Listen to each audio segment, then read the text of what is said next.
ইনশাআল্লাহ তার প্রতি ভালোবাসা বৃদ্ধি হবে। এমনি শফিকুল বাহার আপনি লিখেছেন, সিজদাতে চোখ খোলা নাকি বন্ধ রাখতে হয়? সিজদাতে চোখ খোলা রাখবেন নাকি বন্ধ রাখবেন? উত্তর হলো, সিজদা এবং পুরো নামাজ জুড়েই চোখ স্বাভাবিকভাবে রাখাটাই হলো সুন্নাহ। কারণ নবী করিম সাল্লাল্লাহু আলাইহি ওয়াসাল্লাম চোখ বন্ধ রাখার কোনো নির্দেশ দেননি বা তিনি রাখতেন বলে কোনো প্রমাণ নেই। বাট কেউ যদি চোখ বন্ধ করলে তার মনোযোগটা একটু বেশি থাকে তাহলে তার জন্য জায়েজ আছে। অতএব এটা সিজদা হোক আর দান হোক একই কথা প্রযোজ্য হবে, যে সিজদা গেলে আমি চোখ বন্ধ করলে খুব বেশি মনোযোগ হয়, ওকে বন্ধ রাখতে পারেন আপনি, এটা মনোযোগ রাখার প্রয়োজন আপনি করতে পারেন। তবে এটাকে সিস্টেম বানানো, অর্থাৎ মনোযোগ রাখার ইস্যু না, ইস্যু হলো যে চোখ বন্ধ করে নামাজ পড়াটাকে উত্তম মনে করি আমরা, এরকম যদি হয় তাহলে এটা ভুল হবে।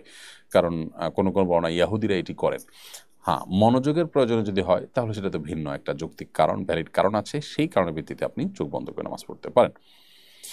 মা নিজে মেয়ে পছন্দ করে আমাকে বিয়ে করিয়েছেন, এখন তাদের মাঝে দ্বন্দ্বের কারণে স্ত্রীকে তালাক দিতে বলছেন তিনি।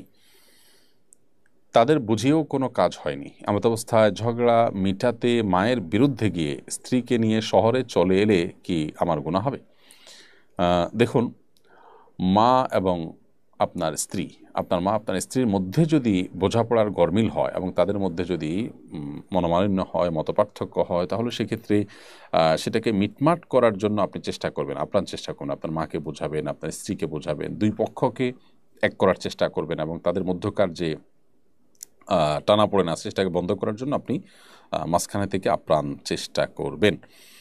এরপরও যদি তাদের মধ্যে আপনি কোনো মিটমাট করতে না পারেন, বরং একসাথে থাকতে গেলে আপনাদের মধ্যে ঝামেলা তৈরি হবে মনে হয়, আপনাদের মধ্যে আপনার স্ত্রী এবং আপনার মায়ের মধ্যে বোঝাপড়ার গরমিল হবে বলে মনে হয়, তাহলে সেক্ষেত্রে আপনি অবশ্যই আলাদা থাকার বন্দোবস্ত করতে পারেন। কিন্তু সেক্ষেত্রেও মায়ের কনসার্ন নেবেন, মায়ের মতামত নেবেন, তিনি যেন ভুল না বুঝেন, কৌশলে তাকে আপনি কনভিন্স করার চেষ্টা করবেন।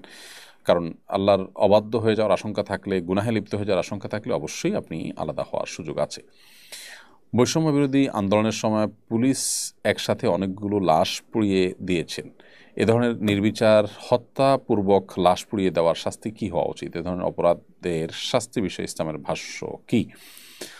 দেখুন, মানুষের হত্যা পর আবার লাশ পুড়িয়ে ফেলানো, এটাকে ফাসাদ ফিল আরদের আওতায় ফেলানো যায় কিনা, এটা ইসলামী শরিয়ার যারা দায়িত্বশীল আছেন, ইসলামী শরিয়ার বিচারিক দায়িত্বে যারা থাকেন তারা নিরূপণ করবেন, তারা ঠিক করবেন। অর্থাৎ এটি ইসলামী শরিয়ার যে আদালত, সে আদালতে বিবেচ্য বিষয়। এটা হত্যা হিসাবে তো হত্যার বিনিময়ে হত্যা তো হবেই, ইসলামী শরিয়ার দৃষ্টিকোণ থেকে এই হত্যাকাণ্ডের সাথে যারা জড়িত তাদের তো মৃত্যুদণ্ড হবে, এটা তো নিশ্চিত যদি এটা প্রমাণিত হয়। আবার সেই সাথে লাশ পুড়িয়ে সেটাকে নিশ্চিহ্ন করার চেষ্টা, ত্রাসের সৃষ্টি করা, এগুলোর কারণে ফাসাদ ফিল আরদ বা জমিনে ফাসাদ সৃষ্টি করা, জমিনে ত্রাসের সৃষ্টি করা, এই অপরাধের অধীনে শাস্তি দেওয়া যেতে পারে। সেই ক্ষেত্রে শাস্তি যেটা হবে সেটা হবে খুবই ভয়াবহ, সেটা হবে হাত এবং পাও বিপরীত দিক থেকে কাটা, অথবা দেশান্তর করা, অথবা আপনার শুলে চড়িয়ে মৃত্যুদণ্ড কার্যকর করা, খুব ভয়াবহ শাস্তির কথা বলা হয়েছে যদি ফাসাদ ফিল আরদ করে। সেখানে ফাসাদের ধরন কি, তার আপনার ক্যাটাগরি কি, ফাসাদ কোন লেভেলের পৌঁছাইছে সেটা নির্ভর করবে সংশ্লিষ্ট আদালতের বিচারক। তো এই জন্য এই বিষয়গুলো আমরা মৌলিক নীতিমালা বলতে পারি, কিন্তু স্পেসিফিক বিধান সংশ্লিষ্ট আদালতের বিচারক ইসলামী শরিয়া অনুযায়ী বিচার যখন হবে তখন তিনি বিশ্লেষণ করে সিদ্ধান্ত দিবেন।